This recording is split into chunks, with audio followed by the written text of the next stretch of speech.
এবার চলে আসি চাকরি বাকরি।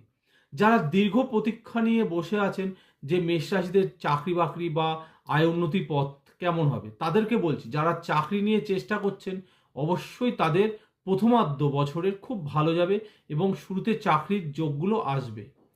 কিছু কিছু ক্ষেত্রে যাদের কালসর্প যোগ রয়েছে মেষ রাশিতে, তাদের একটু বাধা বিপত্তি আসতে পারে, তবে তারা উত্তীর্ণ হয়ে যাবে। মেষ রাশিদের এর বিশেষ করে যারা প্রাইভেটে জব করছেন তাদের কিন্তু অবনতি ঘটবে এবং অনেকের চাকরি চলে যেতে পারে। মেষ রাশিদের শেষের দিকে চলে আসি, যেসব জাতক বা জাতিকারা 2026-এ মেষ রাশিতে রয়েছেন এবং বিবাহ যোগ চলছে বা বিবাহ দেবেন, প্রথম দিকে বলি যদি কন্যা হয়ে থাকে তাহলে আপনারা বিশেষ করে এ মানে জানুয়ারি থেকে মার্চ পর্যন্ত তাদের বিবাহ দেওয়ার চেষ্টা করবেন। এই টাইমটা তাদের শুভ।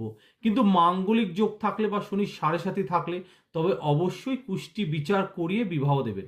আর যেসব জাতক অর্থাৎ পুরুষরা রয়েছেন তারা যদি বিবাহ করেন, প্রথমে জানুয়ারি থেকে তারা বিবাহ করতে পারেন, কিন্তু বিবাহতে বাধা আসতে পারে। অবশ্যই তারা বাধাটা একটু কাটিয়ে বিয়ে করবেন। কিন্তু বিবাহিত জীবন মেষ রাশিদের মধ্যম যাবে এবছর। হয়তো প্রথম দিকে একটু ঝগড়া অশান্তি লেগে থাকবে, পরবর্তীকালে তারা মানিয়ে নিতে পারবে। এছাড়াও বলি মেষ রাশিতে বাড়ির যোগ। যারা গাড়ি কিনতে চাইছেন তারা অবশ্যই গাড়ি কিনতে পারবেন, কিন্তু মাথায় রাখবেন এবছর আপনাদের গাড়ি কেনার পক্ষে অশুভ। যারা যারা গাড়ি কিনবেন তারা তারা ক্ষতির সম্মুখীন হবে। কিন্তু মেষ রাশিদের যারা বাড়ি করতে চাইছেন বা জায়গা কিনতে চাইছেন তাদের পক্ষে খুব শুভ এবং তারা অবশ্যই জায়গা বা বাড়ি করতে পারেন, সেক্ষেত্রে তাদের লাভজনক রয়েছে। এবার বলি শরীর স্বাস্থ্য। যেসব বয়স্ক ও কাকিমারা রয়েছে বা ঠাকুমা জেঠিমা কাকুরা রয়েছে তারা একটু সাবধানে চলবেন।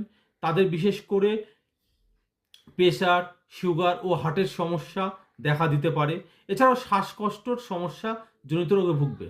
এবং যাদের এর বয়স মোটামুটি 20 থেকে 40-এর মধ্যে রয়েছে তাদের হাঁটুর ব্যথা ও কোমরের ব্যথা খুব থাকার চান্স।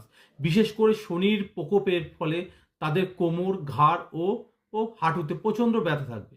এবং যেসব জাতক জাতিকারা একদম ছোট বা অল্প বয়স, তারা প্রথম দিকে শরীর স্বাস্থ্য ভালো থাকলেও শেষার্ধে তাদের শ্বাসকষ্টজনিত রোগের সমস্যায় ভুগতে পারেন। অতএব এইগুলো সম্পূর্ণভাবে দেখে আপনাদের চলতে হবে এবছরটা। মেষ রাশিদের বিশেষ করে যেসব সমস্যা বা বাধা রয়েছে তারা অবশ্যই এবছর একটু প্রতিকার করে নিলে কিছুটা পরিত্রাণ পেতে পারবে। অবশ্যই আমার চেম্বারে আসার আগে যোগাযোগ করে আসবেন। প্রতি রোববার জ্যোৎস্না জুয়েলার্সে আমি বসছি, অবশ্যই আপনারা যোগাযোগ করে